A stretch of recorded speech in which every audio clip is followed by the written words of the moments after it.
All right, so today we're building a blueprint, but not for a house or a machine. We're talking about the ultimate fighter. We're going to blend real world biomechanics with some of the wild, superhuman concepts you see in Cream Comics or manhwa, all to answer one simple question: what would it actually take to become a theoretical god of fight? And this quote, it just sets the stage perfectly. Right off the bat, we are throwing the rulebook out the window. Forget about referees, forget weight classes, forget padded mats. This is the world of asymmetrical warfare and what the source material calls structural destruction. Okay, but before we go any further, we have to get one thing straight, and this is super important. This is all a theoretical exploration, inspired by fiction. If you ever find yourself in a real-world situation with multiple attackers, the only winning move is to get out of there. What we're doing here is just geeking out on the absolute peak of human potential, inspired by these characters who always seem to defy the odds. All right, let's dive into level 1, the anatomy of destruction. See, a god of fight doesn't trade punches. They don't get into a slugfest. They end the fight. The entire goal is to permanently dismantle the opponent's body, their architecture, using biomechanical exploits that are all about knowledge, not just raw power. First up is a technique you actually see in modern MMA, but it is perfect for this blueprint: the calf kick. This isn't about power, it's pure precision. A hard kick with your shin to the side of their lower calf smashes the peroneal nerve. Just one or two clean shots can completely deadleg an opponent. It becomes physically impossible for them to put weight on it, to generate power, or even to chase you. Just like that, their entire foundation is gone. So, you know those insane one-hit knockout strikes you see in manhwa? This is the physics behind them. See, amateurs push, but masters, they snap. By staying totally relaxed until the very last moment of impact, the kinetic energy ripples through the target instead of just shoving it backward. The result is a shockwave that can literally paralyze their diaphragm or rattle their brain inside their skull for an instant knockout. And this right here illustrates a core principle. You can strengthen muscles, sure, but joints? They have fundamental weaknesses.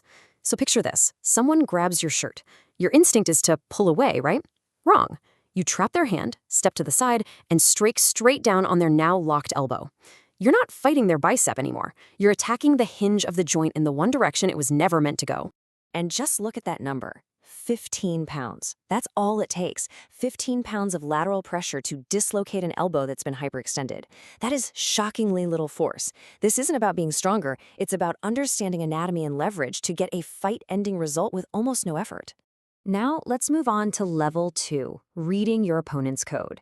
We're moving beyond the purely physical stuff now and getting into the mental game. This is all about combat IQ, about processing data faster than your opponent and waging straight-up psychological warfare. It's about reading their code before they even hit enter. So what does reading the code really mean? Well, it's predictive analysis.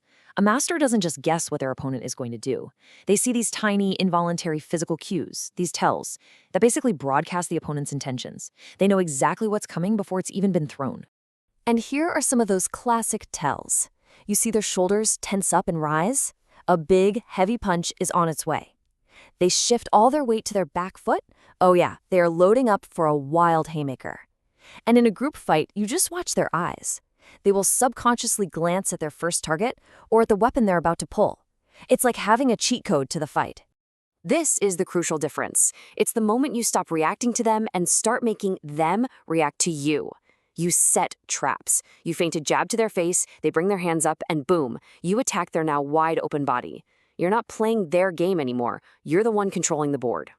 In manhwa, you always see these top-tier fighters with a killing intent aura, right? Well, the real-world equivalent is all about projecting absolute predatory focus. How do you do it? You drop your chin. You steer through the bridge of their nose, not into their eyes. You keep your breathing totally silent and your body perfectly still. That complete lack of nervous energy is deeply, deeply unsettling. It sends one message, loud and clear: you are prey. Okay, level 3. This is where we get into the tactical genius of characters like Samdak. This is about beating a whole mob, not by being faster or stronger, but by turning the environment itself into your greatest weapon, making their numbers a huge liability. And the math on this is just brutally simple. You never, ever fight 15 people in an open field. You lose, period.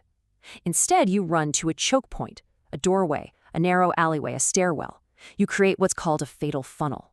Now you're not fighting 15 people at once anymore. You're fighting one person 15 times in a row, while the other 14 guys are just uselessly stuck behind it. This is straight out of the Go Kim philosophy. Anything can be a weapon.